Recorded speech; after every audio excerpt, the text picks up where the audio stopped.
Talking Reds, it's John Gibbons with Craig Hannan, fresh back off his holes, and we're ready to talk about everything that's going on in the world of Liverpool. And they are here, there, and everywhere. Well, more specifically, they're in Austria, and it's nice to see the lovely little faces, Craig.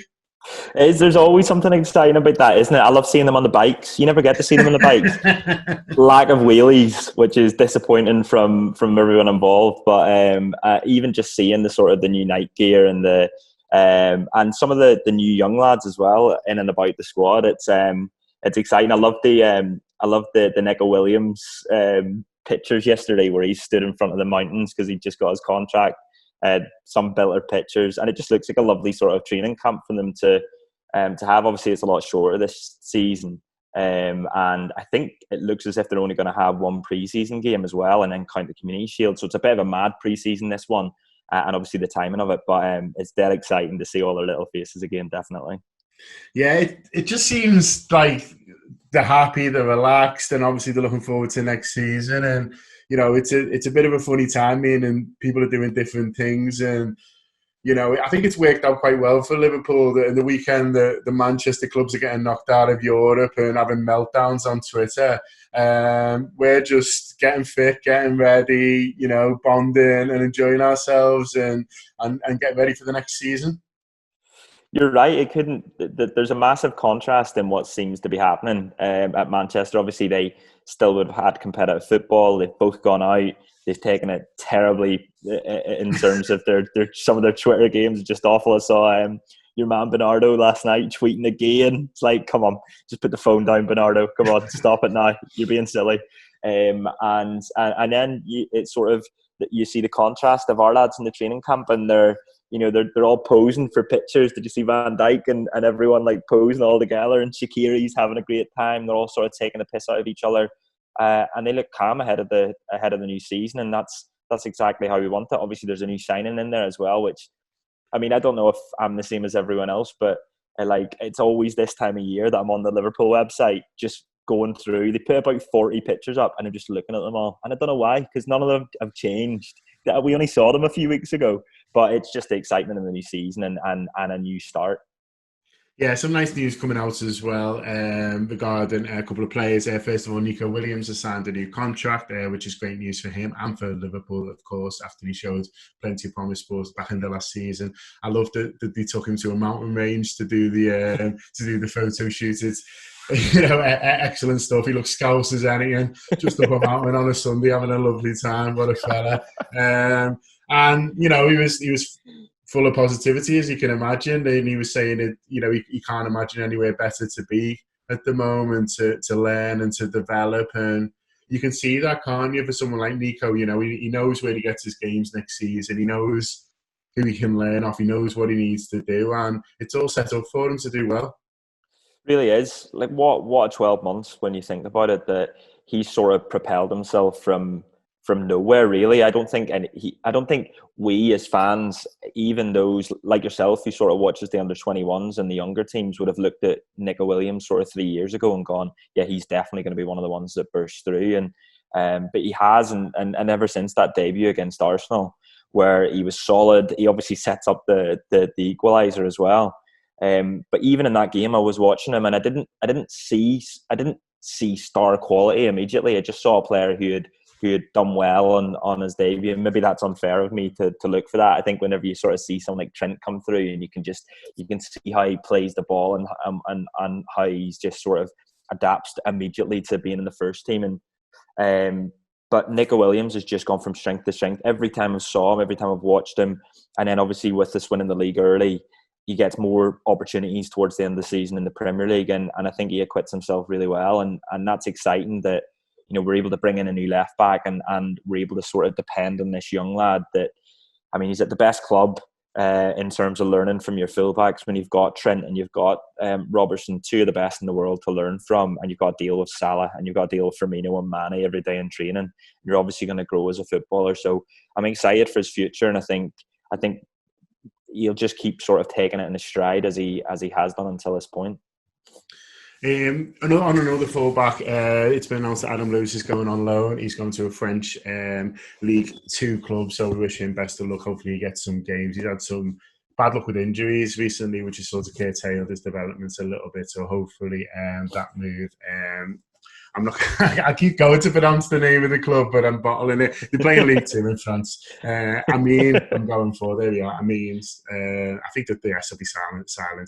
I'll go for the mean. Anyway, it's Adam Lewis, and he's going to France, so we wish him sort of best of luck. Another one who might be going out on loan, but we shall wait and see, is Rhian Brewster. It's come out that no less than 6 Premier League clubs have inquired about Rhian Brewster's services, and why not? He was so impressive in that loan spell at Swansea, and obviously has been impressive, at England youth level as well. And there's quite a few clubs sniffing after him, but it'll be whatever's best for Liverpool, won't it, Craig? And that's the thing, and obviously best for his development as well. It might be one that depends on, if we do sort of bring another forward in or not, or if others, there's still talk maybe immediately even sort of what that changes. So I don't think we'll get an imminent decision on it, really. They might go right up to sort of the end of October, or sorry, the start of October, which they can do, allow and play the League Cup games, which come thick and fast in September, and maybe make a decision there. It wouldn't surprise me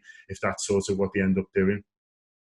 Yeah, no, I think you're right. And I think, I love Rhian Brewster, and I think whenever you watch him, you sort of see all of these things that you're taught as a young striker he's doing, but he's doing it instinctively. And I made up that his loan spell went as well as it did. Obviously 1 and 2, he gets one in the semi-final of the playoffs as well. And when you watch all of the goals, it's goals of all kinds, and that's the thing that's exciting me. And he just looks like a natural finisher. And I think this the way the games will come thick and fast may play into Brewster's hands. I would rather he went out on loan. And it was interesting reading the Thiago article where you saw that they said in that Liverpool would only look to Premier League clubs and to top European flight clubs. So that's sort of how highly they regard Rhian Brewster.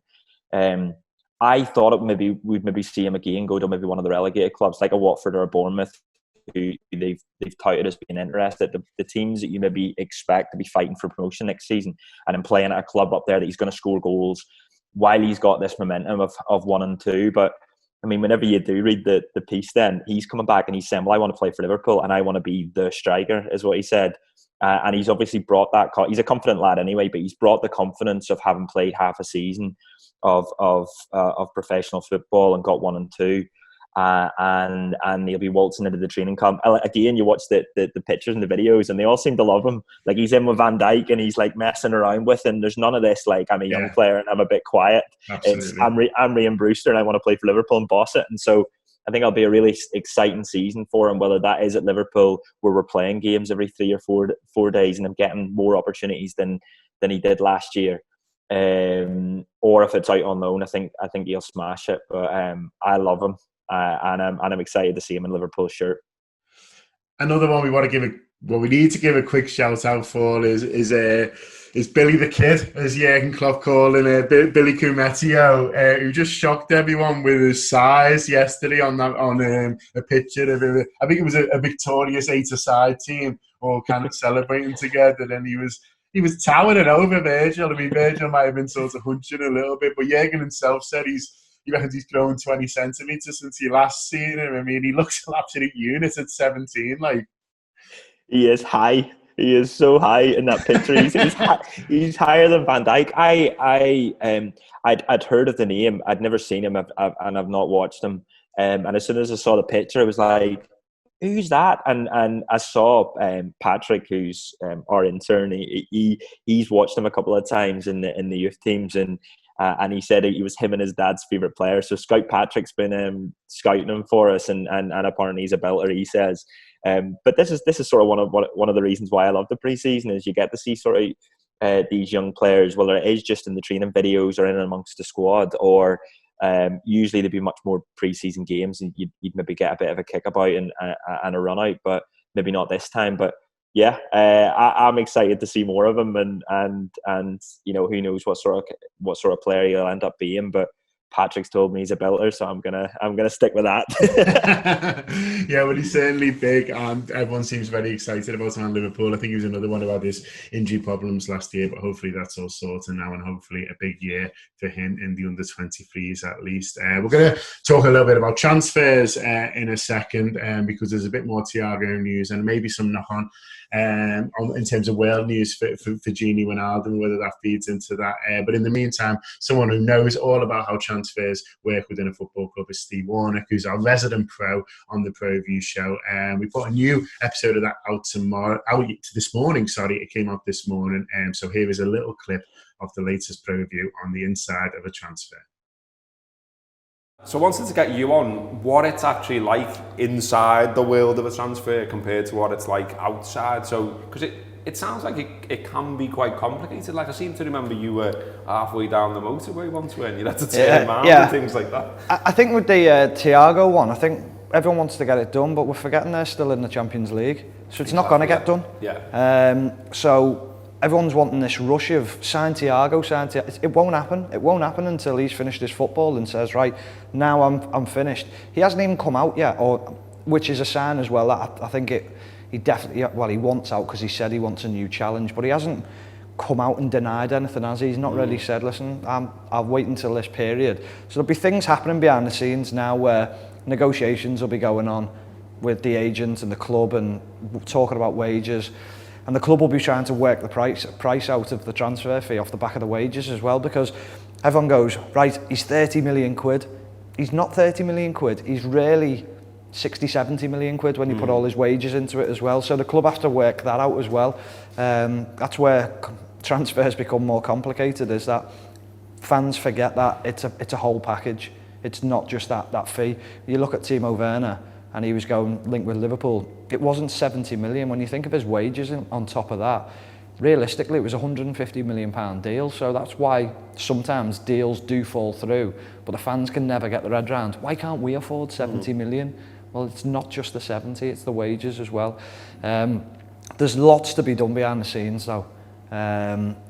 It's more complicated in a way because, obviously, Bayern Munich hold all the cards. They don't have to sell. I know he's saying, I want to move, but if they don't get the right figure and they can't get someone in for a decent price, then they're not going to sell, are they? So they won't be held to ransom. They're in a good position as well, Bayern Munich. They're a strong club at the moment. People want to join them. People want to move there. So they've not probably been hit financially by COVID as many clubs have. Okay, hope you enjoyed that. And if you want to see more, it is available for our subscribers on Tour Player. It's out on audio and video. So if you do subscribe, head over to our app. If you don't yet, do download the app and you get some free tokens if it is new to you. And you can use some of them if you want on the ProView. And why not? It is a fantastic show. And yeah, all about the inside of a transfers, which is obviously very interesting. Can't wait to watch it all myself. Okay, so on to Liverpool transfers then. And Thiago is obviously the name on everyone's lips. Craig, it's the one that won't go away. There's a story in The Guardian this morning which seems to reinforce the fact that the stories that have come from Europe, that it's not an issue of whether he wants to come. It's not an issue of whether Liverpool and him can agree, salaries or anything like that. It really is the asking price that is the sticking point now. And Liverpool wanted to pay as low as possible, which is the Michael Edwards way, I suppose. But it looks like Bayern staying firm, if you like, and holding true on this €30 million valuation. How do you see this one going? It's one of these ones where it's all the journalists in Europe and in Germany that are talking about it and drumming it up. And so, I do think Liverpool are interested. I think it's almost the perfect signing for us if we're not going to spend massive amounts of money this summer and you want to improve your first 11. Well, Thiago is that. He's a player that comes in. He's a serial winner. He knows what it is to win title after title after title and pick yourself up and dust yourself down and go again. And so I think that being valuable within the squad. I've had a bit of a hiatus from football in terms of like reading and watching and stuff. So I don't know what people have been saying about Thiago, but so I had a little think about it when I read the pieces yesterday. And Like, I wonder if maybe Klopp decides that he's not going to bring in another centre back, and the fourth choice centre back suddenly becomes Fabinho when he's needed, and then he drops Thiago and Henderson into the six, and that's the reason why we'd have so many sort of central midfielders, because we'll have a wealth of talent in there when you think about Henderson, Fabinho, Thiago, Keita, Wijnaldum if he stays. Oxlade-Chamberlain, there's loads of options there, but we're going to need that with the games coming thick and fast, as we've said. And I'd love him. Did you see him the other night? I didn't watch the game. I just watched, the compilation videos of Thiago where it's just every touch of his, every sort of through ball. And we all know how good he is. He's an absolute belter. And if we could get him for sort of 25 million, which I think if Liverpool want him, I think eventually that'll happen, because he goes for free, doesn't he? In January, people can sign him for free. So, it's. I feel like almost Liverpool hold the cards here. If Thiago's making these noises that he wants to go to Liverpool, that there's talk that he's looked at houses already. Like, where do you think he's living? I don't think he's in Wilton. I'm sure Liverpool have just got a few as well, so they probably just said like, "Oh, you can have one of them," and then it's like he's got a house. Do you know what I mean? I'm sure. I love that little tidbit though that people throw into these transfer stories. Like, he's been looking at them like, has he rang the estate agent? Like, what's he doing? It's Thiago here. No, it's not Thiago here. But I'm excited about it. I really want it to happen, and I think it'd be a fairly sort of straightforward way of improving this Liverpool side, and that's a very difficult thing to do. Yeah. Do you think that maybe the Gini Wijnaldum stuff, you mentioned him there, might sort of have an influence on it? Because obviously his contract runs out at the same time as Thiago's. Apparently, talks have not really sort of progressed in terms of that. And then there's this interesting kind of side story, which is Ronald Koeman being named manager of Barcelona now. There's a lot of adding two together and make five. But I will say he's an absolute key player for Holland. You've seen the goals that he gets because he plays number 10. And, if Koeman's looking to bring in some experienced players, some lads who are going to be good for the culture there and going to sort of maybe change the atmosphere, he could do a lot worse than Gini. And, I'm sure, he might be looking at it and thinking, well, 1 year left. Do you think that could be something that might happen and might sort of maybe influence this decision, both in terms of bringing in a bit of money to allow it to happen, but also a space? I mean, the Koeman to Barcelona thing is the maddest thing I've seen this summer, possibly. I think it's absolutely wild that he's getting the Barcelona job. I think it is sort of putting two and two together, but it makes all of the sense. Like, if I was Ronald Koeman, that's one of the first things I'd be doing. You talk about the culture there. That's the biggest problem at Barcelona, seemingly. And if they're going to be losing Messi, which it looks like they might, it's I sort of don't know what's next for them. But what I do know is it's not bringing in these big stars on 100 million. It's bringing in players like Gini Wijnaldum. And I mean, I don't want to lose him. That's my only thing. I think it seems like a straightforward thing. It seems like a very FIFA thing to do. We'll just sell Wijnaldum and bring in Thiago, and Thiago's well better on paper. I think that we sort of underestimate the influence of Gini Wijnaldum, not just sort of on the pitch, but off the pitch as well, as we've mentioned with the culture. But he's one of those players that I've seen people saying that, where's he going to get his games next season, or is he going to get his games? He played over 40 times for Liverpool last season, and he's always been this sort of vital part within it. He's maybe not the star, but he's sort of vital cog within the machine. And I think that when, next season, if we are sort of in the latter stage of the Champions League, for instance, you're looking at Gini Wijnaldum in the centre midfield as someone who you can depend on, you can rely on in those games. And I think it'd be a big miss for Liverpool if we did. I'd be pretty gutted if we lost them, even if it is bringing in Thiago. I'd be so excited about Thiago, but I want them both. And I think that's sort of why I'm talking about the idea of using Fabinho as the fourth centre back and then bringing in Thiago and having another centre midfielder.